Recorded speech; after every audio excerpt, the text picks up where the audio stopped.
Jésus-Christ, chapitre 8, visite de Pâques. Chez les Juifs, l'âge de 12 ans servait de ligne de démarcation entre l'enfance et la jeunesse. L'hébreu à cet âge était appelé fils de la loi et aussi fils de Dieu. Certains avantages lui étaient accordés en ce qui concerne l'instruction religieuse. On l'admettait à participer aux fêtes sacrées et aux rites. Comme tous les Israélites pieux, Joseph et Marie allaient chaque année assister à la Pâque. Quand Jésus eut atteint l'âge fixé, pour se conformer aux usages, il accompagna ses parents. 3 fois par année, à l'occasion des fêtes de Pâques, de Pentecôte et des tabernacles, tous les hommes d'Israël devaient se présenter devant le Seigneur à Jérusalem. De ces 3 fêtes, celle de Pâques rassemblait le plus de monde. Les Juifs y accouraient en grand nombre de tous les pays où ils étaient dispersés. Beaucoup d'adorateurs venaient de toutes les parties de la Palestine. Il fallait plusieurs jours pour se rendre de la Galilée à Jérusalem, et les pèlerins voyageaient en groupes nombreux pour être en société et pour se défendre à l'occasion. Les femmes et les vieillards chevauchaient des bœufs ou des ânes par des chemins abrupts et rocailleux. Les hommes forts et les jeunes gens allaient à pied. C'était la fin de mars ou le commencement d'avril. Les fleurs et le chant des oiseaux égayaient la route. La vue de lieux mémorables dans l'histoire d'Israël donnait aux parents l'occasion de raconter à leurs enfants les merveilles opérées par Dieu en faveur de son peuple au cours des siècles écoulés. Le chant et la musique écourtaient la longueur du voyage, et quand enfin les tours de Jérusalem surgissaient à l'horizon, toutes les voix s'unissaient en cet hymne de triomphe. Nos pas s'arrêtent dans tes portes, ô Jérusalem, que la paix soit dans tes murs et la sécurité dans tes palais. Le rite pascal fut institué lors de la naissance de la nation hébraïque. Dieu avait annoncé à Pharaon le châtiment final dont les Égyptiens allaient être frappés. La dernière nuit de servitude en Égypte, alors qu'aucun signe de délivrance n'était visible, Dieu donna aux Israélites l'ordre de se préparer pour un départ immédiat et de rassembler les membres de leur famille à l'intérieur des maisons. Après avoir aspergé du sang d'un agneau immolé les poteaux de leurs portes, ils devaient manger l'agneau rôti avec du pain sans levain et des herbes amères. « Voici donc comment vous le mangerez, dit-il. Vous aurez les reins sains, les sandales aux pieds et le bâton à la main, et vous le mangerez à la hâte. C'est la Pâque de l'Éternel. » À minuit, tous les premiers-nés parmi les Égyptiens furent tués. Alors le roi adressa ce message à Israël. « Levez-vous, sortez du milieu de mon peuple, allez servir l'Éternel comme vous l'avez dit. » Les Hébreux quittèrent l'Égypte comme une nation indépendante. Le Seigneur avait ordonné de célébrer la Pâque chaque année. Il avait dit « Quand vos enfants vous diront « Que signifie pour vous cette cérémonie ?» vous répondrez « C'est le sacrifice de la Pâque, en l'honneur de l'Éternel, qui passa par-dessus les maisons des Israélites en Égypte lorsqu'il frappa les Égyptiens. » Ainsi, l'histoire de cette délivrance merveilleuse allait être répétée de génération en génération. Une fête de 7 jours, pendant lesquels on mangeait des pains sans levain, suivait la Pâque. Au second jour de la fête, on présentait au Seigneur une gerbe d'orge comme prémisse de la moisson. Toutes les cérémonies de la fête étaient autant de symboles se rapportant à l'œuvre du Christ. La délivrance d'Israël hors d'Égypte offrait une image de la rédemption à laquelle la Pâque faisait penser. Le Sauveur était représenté par l'agneau immolé, par les pains sans levain, par la gerbe des prémices.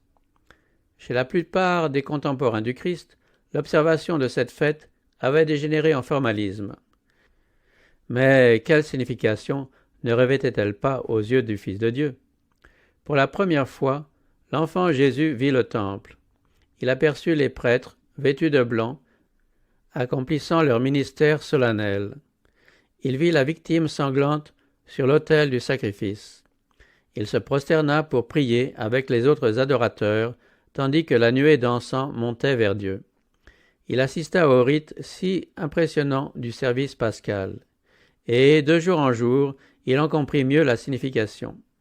Chaque acte lui paraissait lié à sa propre vie. De nouveaux désirs s'éveillaient en lui. Silencieux et méditatif, il paraissait sonder un grand problème. Le Sauveur commençait à percer le mystère de sa mission. Ravi par la contemplation de ces scènes, il s'éloigna de ses parents et chercha la solitude. Et, lorsque les services de la Pâque furent terminés, il s'attarda dans les cours du temple, si bien qu'il fut laissé en arrière quand les adorateurs partirent de Jérusalem. À l'occasion de cette visite à Jérusalem, les parents de Jésus désiraient le mettre en rapport avec les grands docteurs d'Israël. Quoiqu'il obéît à la parole de Dieu dans tous les détails, il ne se conformait pas aux rites et aux usages des rabbins. Joseph et Marie espéraient qu'il fût possible de l'amener à révérer les savants rabbins et à prêter une attention plus diligente à leurs exigences. Mais pendant sa visite au temple, Jésus avait été instruit par Dieu et il commença immédiatement à enseigner ce qu'il avait reçu. Un local attenant au temple servait d'école sacrée, suivant l'usage des écoles de prophètes. Les principaux rabbins s'y rencontraient avec leurs élèves. Jésus entra dans cette salle. Assis aux pieds de ces hommes graves et savants, il écoutait leurs enseignements. Comme quelqu'un qui cherche à s'instruire, il interrogeait ses docteurs au sujet des prophéties et des événements se produisant à ce moment-là et annonçant la venue du Messie. Jésus se présenta comme quelqu'un qui eut soif de la connaissance de Dieu. Ces questions suggéraient des vérités profondes, longtemps oubliées et cependant vitales pour le salut des âmes. Chacune de ces interrogations, tout en découvrant combien étroite et superficielle était la science de ces prétendus sages, mettait devant eux une leçon divine et retraçait un nouvel aspect de la vérité. Les rabbins disaient que le Messie allait élever au plus haut degré la nation juive. Mais Jésus leur rappelait la prophétie d'Ésaïe et leur demandait la signification des passages annonçant les souffrances et la mort de l'agneau de Dieu. À leur tour, les docteurs le questionnèrent et s'étonnèrent de ses réponses. Il répéta les paroles de l'Écriture avec une humilité enfantine, leur dévoilant un sens profond dont ces sages ne s'étaient pas doutés. Si les vérités sur lesquelles il appelait alors leur attention avaient été suivies, une réforme se serait accomplie dans la religion de ce temps-là. Un profond intérêt pour les choses spirituelles eût été éveillé et plusieurs eussent été préparés à recevoir Jésus quand il commença son ministère. Les rabbins savaient que Jésus n'avait pas fréquenté leurs écoles. Ils constataient cependant qu'il connaissait beaucoup mieux qu'eux-mêmes les prophéties. Ce jeune Galiléen, si réfléchi, leur parut plein de promesses. Ils désirèrent l'avoir comme élève pour en faire un docteur en Israël. Ils voulaient se charger de son éducation, pensant qu'un esprit si original avait besoin d'être façonné par eux. Leurs cœurs furent remués par les paroles de Jésus, comme ils ne l'avaient jamais été par des paroles sortant de lèvres humaines. Dieu s'efforçait d'éclairer ses conducteurs d'Israël, et il employait pour cela le seul moyen efficace. Ces hommes orgueilleux auraient eu honte d'avouer qu'ils pouvaient être instruits par qui que ce soit. Si Jésus avait paru vouloir les éclairer, ils n'auraient pas daigné l'écouter. Mais ils s'imaginaient donner eux-mêmes des leçons, ou tout au moins examiner sa connaissance des Écritures. Leurs préjugés se trouvaient désarmés par la modestie et la grâce juvénile de Jésus. Sans qu'ils s'en rendissent compte, leurs esprits s'ouvraient à l'influence de la parole de Dieu et le Saint-Esprit parlait à leur cœur. Ils ne pouvaient s'empêcher de constater que leur conception de l'œuvre du Messie n'était pas conforme aux prophéties. Cependant, ils ne voulaient pas se résoudre à renoncer à des théories se flattant leur ambition. Ils ne voulaient pas admettre d'avoir mal interprété les Écritures qu'ils se chargeaient d'enseigner. Et ils se disaient l'un à l'autre, « D'où lui viennent ces connaissances, lui qui n'a jamais étudié ?» La lumière brillait dans les ténèbres, mais les ténèbres ne l'ont pas accueillie. Pendant ce temps-là, Joseph et Marie se trouvaient dans l'anxiété. En quittant Jérusalem, au milieu d'une grande confusion, ils avaient perdu de vue Jésus. Les caravanes provenant de Galilée comprenaient beaucoup de monde. Le plaisir de voyager avec des amis et de nouvelles connaissances retint quelque temps leur attention. À la tombée de la nuit seulement, ils remarquèrent l'absence de Jésus. Au moment où ils s'arrêtèrent pour se reposer, la présence de leur enfant, toujours si prévenant, leur fit défaut. Ils ne s'étaient d'abord pas inquiétés, pensant qu'il était ailleurs dans la caravane. Ils avaient eu confiance en lui, malgré sa jeunesse, s'attendant à ce qu'il leur offrît ses services comme d'habitude. Peu à peu, cependant, leurs craintes s'éveillèrent. Ils le cherchèrent partout, parmi leurs compagnons de route, mais en vain. Un tremblement les saisit lorsqu'ils pensèrent à la manière dont Hérode avait tenté de le supprimer lorsqu'il était encore un tout petit enfant. De sombres pressentiments alourdirent leur cœur. Ils s'adressèrent d'amers reproches. Ils revinrent à Jérusalem afin d'y poursuivre leurs recherches. Le lendemain, tandis qu'ils se mêlaient aux adorateurs dans le temple, une voix bien connue attira leur attention. Il n'y avait pas à s'y tromper. Aucune voix ne ressemblait à la sienne, si sérieuse et si ardente, et en même temps si mélodieuse. Ils trouvèrent Jésus dans l'école des rabbins. Si heureux qu'ils fussent, ils ne purent oublier le chagrin et l'angoisse qu'ils venaient d'éprouver. Quand Jésus les eut rejoints, sa mère ne put s'empêcher de lui dire sur un ton de reproche « Enfant, pourquoi nous as-tu fait cela? Voici, ton père et moi, nous te cherchons avec angoisse. » Il leur répondit « Pourquoi me cherchiez-vous? Ne saviez-vous pas qu'il faut que je m'occupe des affaires de mon père ?» Et, comme il ne semblait pas comprendre ces paroles, il fit un signe dans la direction d'en haut. Sur son visage illuminé, la divinité éclatait à travers son humanité. Au moment où ils l'avaient trouvé dans le temple, ils avaient assisté à son entretien avec les rabbins et avaient été étonnés de ses questions et de ses réponses. Ces paroles produisirent sur eux une impression ineffaçable. Sa question contenait une leçon à leur intention. « Ne saviez-vous pas, leur dit-il, qu'il faut que je m'occupe des affaires de mon Père ?» Jésus poursuivait une œuvre pour laquelle il était venu dans le monde, mais Joseph et Marie avaient négligé leur tâche. C'est un grand honneur que Dieu leur avait accordé en leur confiant son Fils. De saints anges avaient dirigé la conduite de Joseph pour préserver la vie de Jésus. Or, ils l'avaient perdu de vue pendant un jour entier, alors qu'ils n'eussent pas dû l'oublier un seul instant. Quand leur anxiété eut pris fin, ils avaient fait retomber sur lui le blâme qu'ils avaient mérité. Il était naturel que Joseph et Marie considérassent Jésus comme leur propre enfant. Il était toujours avec eux et ressemblait, sous bien des rapports, aux autres enfants. Il leur était donc difficile de se rendre compte de ses qualités de fils de Dieu. Ils se trouvaient exposés au danger de ne pas apprécier le bienfait accordé par la présence du Sauveur du monde.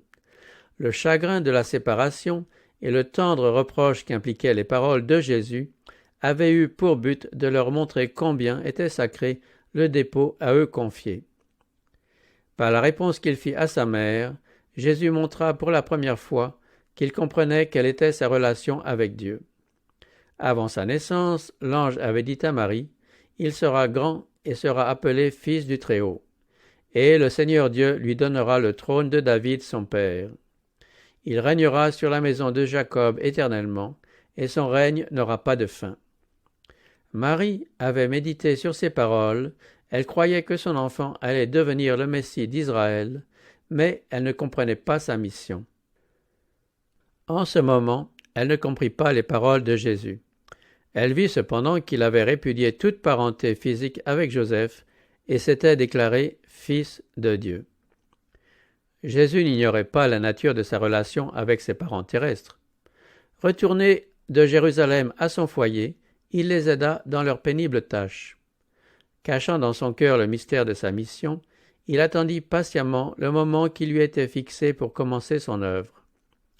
Au cours des 18 années qui suivirent, le moment où il avait reconnu sa filiation divine, il reconnut le lien qui le rattachait au foyer de Nazareth, et il y accomplit ses devoirs de fils, de frère, d'ami, de citoyen.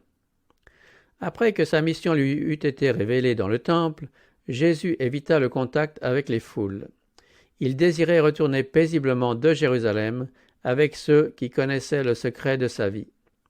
Par le service pascal, Dieu s'efforçait de détourner son peuple des soucis terrestres et de lui rappeler les prodiges par lesquels il l'avait délivré de l'Égypte. Dans cette œuvre, il voulait leur faire voir une promesse de délivrance du péché. De même que le sang de l'agneau immolé protégea les demeures d'Israël, le sang du Christ devait sauver leurs âmes. Mais ce salut par le Christ ne devenait effectif que si par la foi il s'appropriait sa vie. La seule vertu du service symbolique consistait à diriger les adorateurs vers le Christ comme leur sauveur personnel. Dieu désirait les amener à étudier et méditer dans un esprit de prière ce qui touchait à la mission du Christ. Mais lorsque les foules quittaient Jérusalem, les émotions du voyage et les rapports sociaux absorbaient trop souvent leur attention et leur faisaient oublier le service auquel ils avaient assisté. Le Sauveur ne se sentait pas attiré vers cette société. Seul avec Joseph et Marie, au retour de Jérusalem, Jésus se proposait de diriger leurs esprits vers les prophéties relatives aux souffrances du Sauveur. Au calvaire, il chercherait à adoucir la peine de sa mère. Il pensait déjà à elle en ce moment. Sachant que Marie devait assister à sa dernière agonie, Jésus désirait lui faire comprendre sa mission, afin de la fortifier et lui permettre de supporter le moment où une épée lui transpercerait l'âme. Tout comme Jésus avait été éloigné d'elle pendant 3 jours d'affliction, elle devrait le perdre de nouveau pendant 3 jours quand il serait offert pour les péchés du monde. Puis, sa douleur ferait place à la joie quand il sortirait de la tombe. Mais elle aurait mieux supporté les angoisses de sa mort si elle avait pu comprendre les Écritures qu'il s'efforçait maintenant de présenter à sa pensée.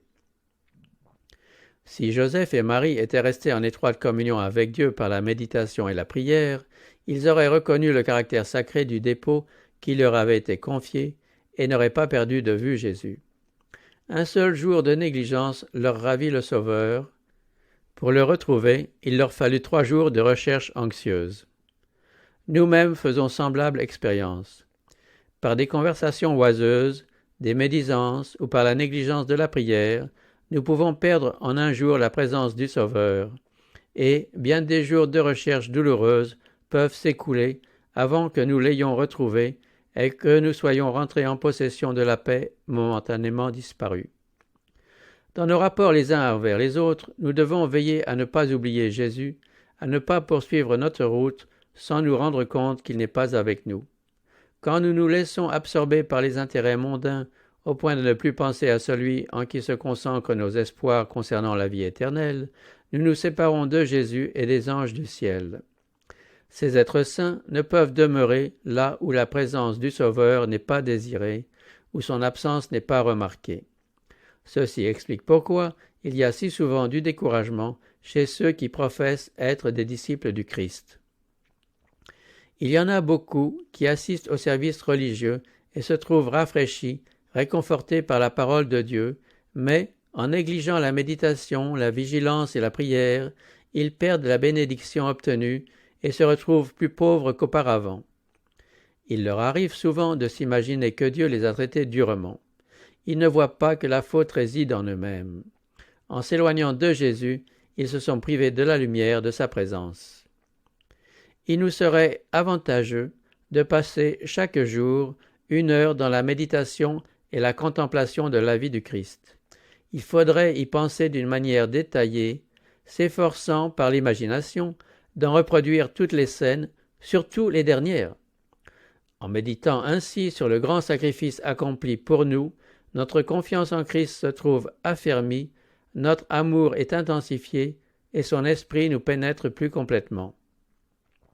C'est en apprenant à nous repentir et à nous humilier au pied de la croix que nous serons finalement sauvés. Nous pouvons être en bénédiction les uns pour les autres lorsque nous nous rencontrons. Si nous appartenons au Christ, il sera l'objet de nos plus douces pensées. Nous aimerons à parler de lui. Alors que nous nous entretiendrons de son amour, nos cœurs seront attendris par de divines influences. En contemplant la beauté de son caractère, nous serons transformés en la même image de gloire en gloire.